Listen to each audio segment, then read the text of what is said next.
Justin Fulcher is joining us now, former Pentagon official and former senior advisor to Secretary of War Pete Hegseth. Also, Lisa Daftari is a counterterrorism and foreign policy expert and host of the Foreign Desk podcast. Great to see both of you here. Lisa, can I start with you? Just listening to the analysis, the report of the Strait of Hormuz and really what is possible, what is not. The USS Tripoli moving into that region along with 2,500 Marines on that ship. Talk to us about the dangers there.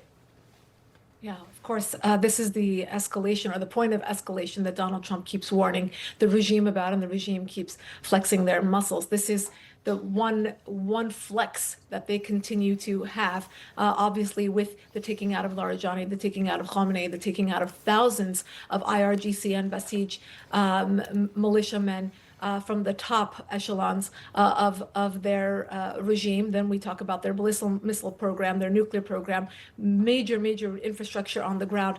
The main theater now will become the Strait of Hormuz. And as you said, the international community is brought into this, and they are actually staying back. What the Iran regime would actually like to see is an escalation with more countries coming in and pressuring Donald Trump to back down. Donald Trump, in the meantime, continuing to say that he will finish the job.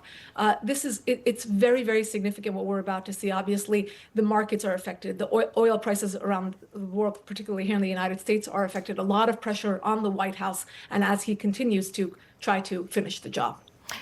Justin, people who go to any of the war colleges to study are told that you go in and you want to use as much force as you have, as fast as you have, to get rid of the enemy as quickly as you can. What else could we be doing? Because it sounds like our allies aren't going to be helping us out in trying to, to free up oil shipments or liquid natural gas shipments or anything else. So what are the options still on the table for us? Well, I think what you're seeing is beyond the overwhelming military force, which has been very effective at targeting key leadership and, of course, military and strategic assets across Iran. But on the second track is also economic. So going after the energy, the revenue, and the lifeblood of the Iranian system. And that pressure is building. So when you put those together, you see a deliberate coercion and action. Pressure at the top and the bottom, which would hopefully force the regime into a narrow set of choices.